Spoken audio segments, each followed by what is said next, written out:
सर्वे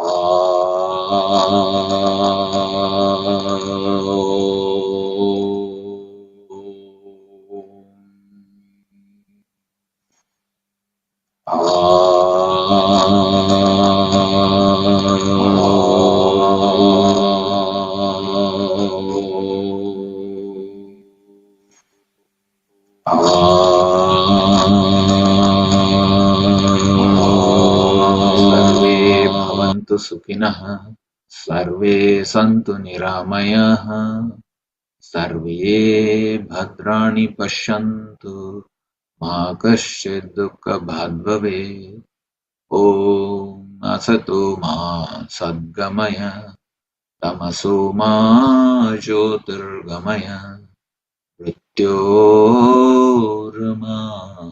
अमृतं गमय ॐ शान्ति शान्ति शान्तिः योगेन चित्तस्य पदेन वाचा मलं शरीरश्च च वैद्यकेन योपाकरोतं प्रवरं मुनीनां पतञ्जलिं प्राञ्जलिरानतोऽस्मि ॐ शान्ति शान्ति शान्तिः ईश्वर प्रणिधान. Hold your hands at the back. Right wrist with the left hand. Take a deep breath in. While you exhale, slowly bend forward. Try to touch your forehead to the floor. Surrender completely to the Almighty, your body, mind, and intellect.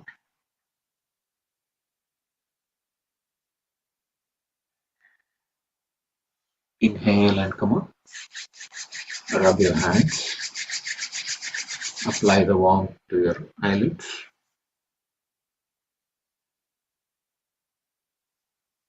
Open your eyes in a palm.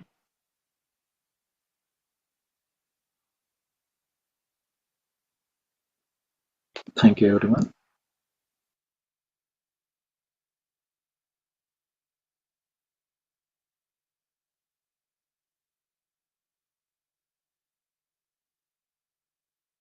Yeah, thank you, everyone. So today let us look at shloka number 34, where Patanjali Maharshi is going to give us abhyasa. In previous shloka, Patanjali Maharshi said abhyasa is going to give us certain qualities within us, and those qualities, what he said was, those qualities are Maitri, Karuna, Mudita, and Upekshana. Maitri, Karuna, Mudita, and Upekshana.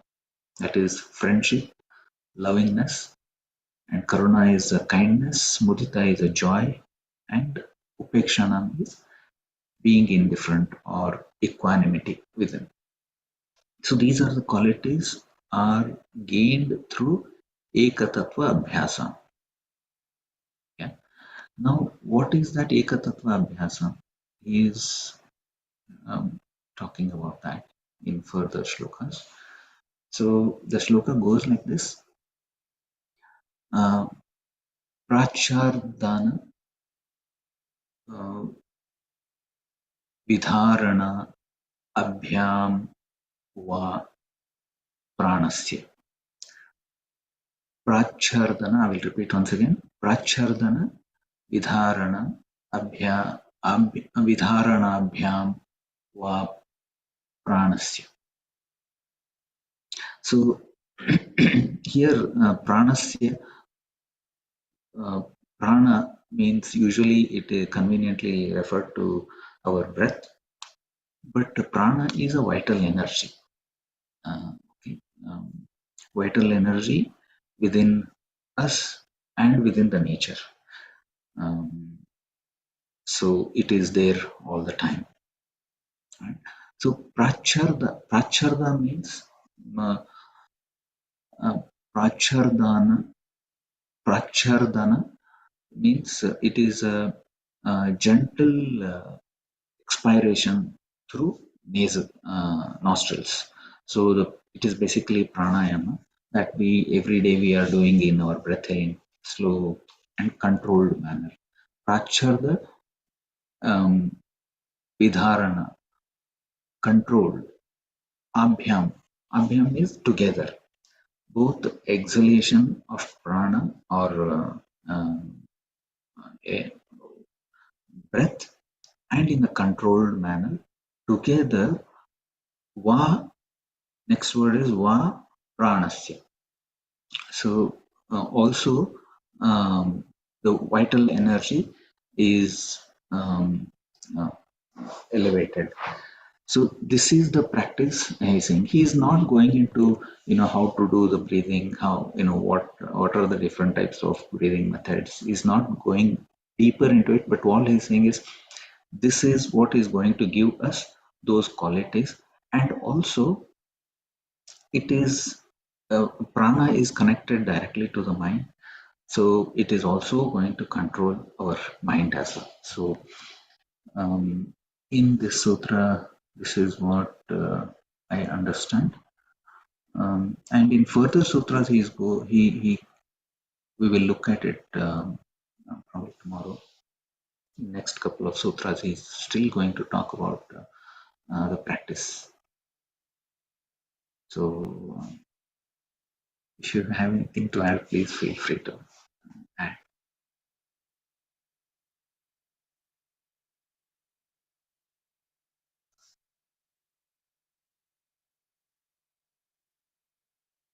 Sri Krishna also says about. It is there in Dhyana Yoga, Yeah. chapter 6. It is there. Yeah. The ultimate thing for me is pranayam, and what I've been told, I practice it. I want to become more and more intense, and then I want to continue in this practice till my very last breath. That's my prayer to my Guru. That's my whole purpose of doing any program in life. Because ultimately we need to catch hold of one thing, whatever it suits. And I think ultimately this is what I have bottled it down to and distilled it down to. And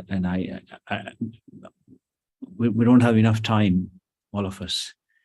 That's something which most of us, I don't mean this, I'm talking about myself. We don't have enough time. So there's not a reason to panic or feel anxious about, but something we need to be aware of, that a lot of time has been wasted in the previous birth and also in this birth. By God's grace, we are where we are.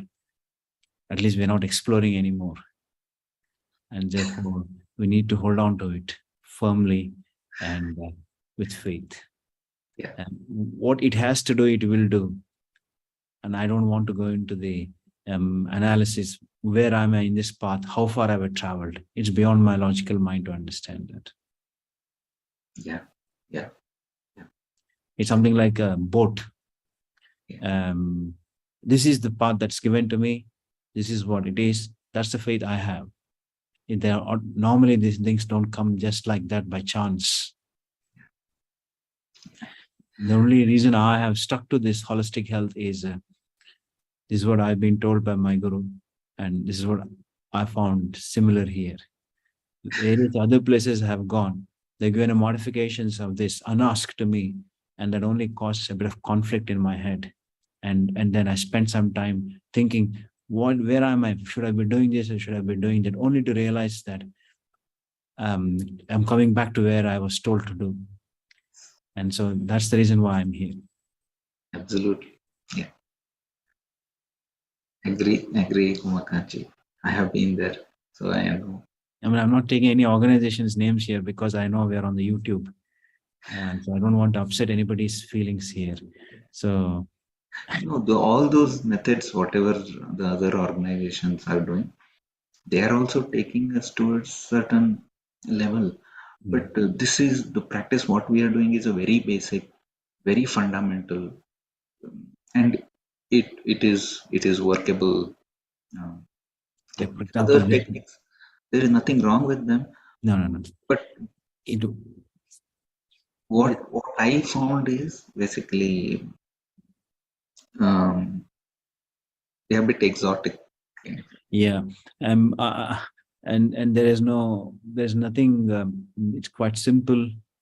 There's no analysis in this. Just keep doing it. Just keep doing it. I woke up at 2:45 a.m. this morning. I did for 45 minutes already. I mean, I normally do something else as well, but that's something, but there's something different. I mean, something connected to this. Yeah. Then I did my yogasanas and my Indrabshekam and all that, and then I came on time for this one. So I do this at least twice a day, sometimes 4 times a day. In theory, they say, this I've shared in the past. You have a lamp, and you put a wick, and you put oil, and you light the lamp. The lamp will glow as long as the wick is soaked with the oil. And now you want to keep the lamp glowing continuously. You need to keep an eye on the lamp and keep making sure that you're topping up the oil. If the oil is exhausted, the lamp goes off, then you need to put the oil again, change the wick again, and light it again. So which is easiest to keep the lamp glowing? Just keep adding the oil.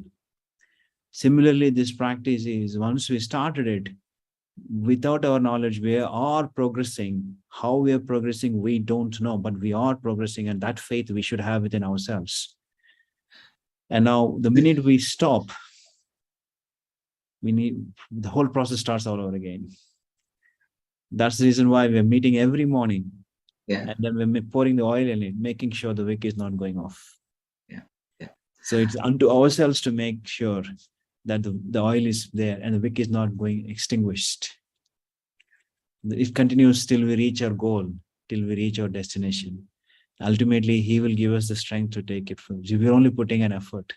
So he will, the God who is, he's very kind. He says, these fellows are trying to find out about me. Well, I'll let them know who I am. Yeah. I let them. They're making these small people. They are trying their effort with little efforts. They're doing. Oh, it's okay. After all, he's with his children.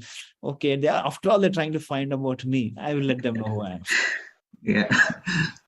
But previous sutra, what Patanjali Maharshi said, Chitta Prasadanam is a purification, basically. That prasada, prasada is happening within us. That chitta is getting purified with a daily practice, and out of that, Maitri, Karuna, Mudita, Upekshana are happening towards everything that we come across on daily basis. So Chitta Prasadana is happening. That distillation is happening within us. Purification This every is day. also taking us to the next step. It's called dharana. Actually, although we started as pranayama, I'm not a yogi, but what little I know, I'm sharing, and what little I understand, I'm sharing. We ourselves will become the mantra, the Omkara. That's called dharana. That is, you get absorbed in it. Now we start off as a practice, then become dharana, and then we're going to samadhi. Just to clarify, dharana is one of the angas to Karinaji, Sahaji, and Urmilaji. Dharana is one of the angas of Ashtanga Yoga. Ashtanga Yoga is also given by Patanjali Maharshi, which we are going to look at in further shlokas. So, Dharana, Dhyana, Samadhi are the three last angas or last three stages after you asana,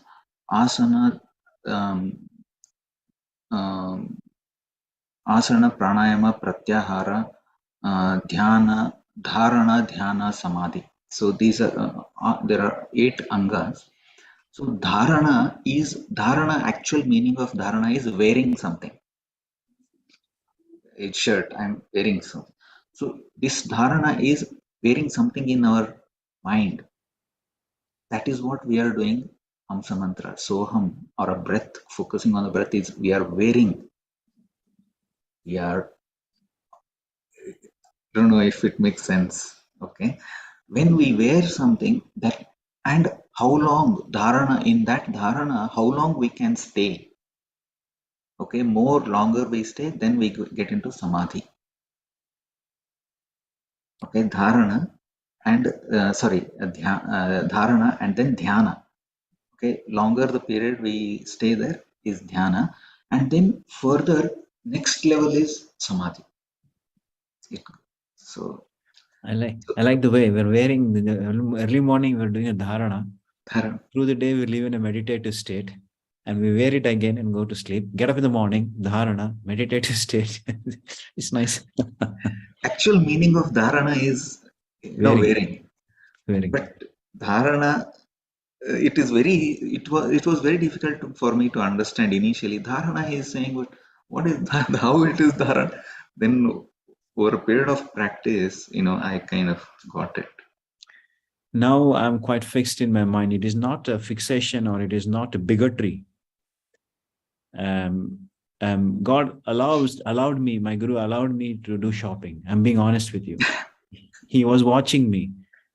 A true guru never asks you to say, do it. He'll watch you. And he knows all these kind of steps I was doing, all the diversions I was going and exploring. And then he was patiently watching for me. He knows that I'll come back home one day. He knows I'll come back home one day. There's no choice alternative. But he let me explore. Knowingly, unknowingly, I started exploring. And then in a way that was helpful for me, because it reiterated, reinforced me that what I've been told is Yes. because I was convinced. Yeah. Otherwise, I would be wasting my time. Yeah. So you see, for intellectual mind, for logical mind, that little bit of shopping is necessary to settle down. After doing shopping, only we will come to know that, okay, enough of Now I shopping. realize, why did I waste my time? I did say this. I know I got, just take one more minute. Yeah. I did say this before. I just shared with 4 of you in the past. 2003, like a big devotee, I went to my guru and said, you wasted my time. You didn't make me realize who you are. Who wasted whose time? I wasted my time. Because even if I say something, you're not in a position to understand. So get rid of all the samskaras. I'm prepared to tell you, I'm telling you, the knowledge is there, but you are not able to understand that. There's something like my child coming and telling me, you didn't teach me mathematics, you wasted my time. Well, I'm prepared to teach you, but you're not quite there yet. So what homework are you doing? This homework is very simple. Homework is given us. Just sit down in the morning and do a little bit of breathing. When he's not asking you to put her head down and legs up and do something like that. And then you also get physical benefits from that, health benefits from that. And why don't you do it? Yes. Yes. Simple. He's not asking us to take some exams, complicated exams. Anyway, these are my thoughts. I'm sorry if I have hurt anybody here. This is purely my thoughts. No hurt. Yeah. It's good. Good to know. Thank you. Thank you. So it is 6:48. So let us take a break and have a nice day, everyone. Let us come with next sutra tomorrow, shloka number 35. Have a nice day, everyone. Thank you.